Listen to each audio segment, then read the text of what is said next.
ছিল, কারণ এদিকে কিন্তু জমি জায়গা প্রচুর জমি জায়গা মানুষের। কিন্তু এই যে তিস্তা নিয়ে যেখানে সমস্যা, এইখানে তিস্তা নেই, কিন্তু মানুষের এক সময় কিন্তু খুব দুর্ভিক্ষ গেছিল আর কি। মানুষ ঠিকমতো আবাদ করিয়া পারেনি পানির অভাবে। সেটা এক সময় মঙ্গা গেছিল, এই খেলাটা না মঙ্গা নামটা পড়ে এনে মঙ্গা হয়ে গেছে। এই যে আবু সাইদ গেট, এটা শহীদ আবু সাইদ, বেগম রোকেয়া ইউনিভার্সিটি, এটা শহীদ আবু সাইদ গেট। পেছনের গেটটা হলে শহীদ আবু সাইদ। হ্যাঁ, পিছনের গেটটা আবু সাইদ গেট। গাছের পাতাটা যদি ধরে গেছে, শীতকালীন তো এখানে ধরে গেছে। তামাল্লা গাছের পাতায় পড়ে গেছে।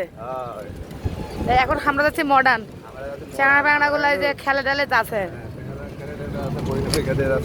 আর ঢাকা তো থাকে মনে করছে কোনো কিছু হয় না, খালি কি কই মার তো। হ্যাঁ, ওইটা খালি দূষিত দূষিত এলাকা কারণ থাকে না, দূষিত যত মানুষ, মানুষও দূষিত, মানুষও দূষিত। মানুষ মানে এরকম ঢাকা শহরে এরকম দূষিত মানুষ নাই। হ্যাঁ, এই ব্রহ্মপুরতে অ্যাভেলেবেল, দেখেন এত দূষিত মানুষের মধ্যে থাকিয়া লাগে আমার। এদিকে তো এখন বাস পাওয়া যাবে না, তুই কি এখন যাবো ট্রাকও যাবো উপরে চড়িয়া? এটা রংপুর ক্যাডেট কলেজ, হ বেগম রোকেয়া ইউনিভার্সিটির সাথে রংপুর ক্যাডেট কলেজ।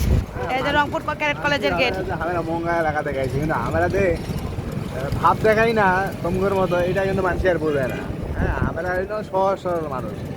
আমার জোর বইল ভিতরত, আমার সাথে পাল্লা নড়িলে পাঞ্জা যদি নড়িয়া যান তাহলে কিন্তু পারিবেন নাই। আমরা যদি পাঞ্জা নড়ি, কিন্তু আমরা ছাড় দিই, মানুষকে ভালোবাসি। মানুষ এটা বুঝে ভাবে যে এটা দুর্বলতার একটা সুযোগ নেওয়ার চেষ্টা করে আর কি। সালা হাসি পায়, মনে মনে খুব হাসি পায়। হ্যাঁ, শতানি হাসি দিলে তো হাসি দেওয়া যায়। তার এটা শহীদ মেজর হোসেন সোহেল শাহনেওয়াজ তরুণ, রংপুর ক্যাডেট কলেজ। এইটা আমার মডার্ন। এই যে এইখানকার গাছটা তো অনেক সুন্দর মাশাআল্লাহ। বট গাছটা এই সেই কত বছর, আমি ছোটবেলা থেকে এই গাছটাকে দেখি। এটা হচ্ছে মডার্ন। এখানে একটা হচ্ছে সেই একটা মূর্তি ছিল আর কি, সেটা আর বলার অপেক্ষা রাখে না। হ্যাঁ, ভাস্কর্য ছিল। হ্যাঁ, এখন যাই হোক, এটাকে বলে যেমন কর্ম তেমন ফল আর কি। একটা সময় না একটা সময় প্রকৃতি কথা বলে। ওকে, আল্লাহ হাফেজ।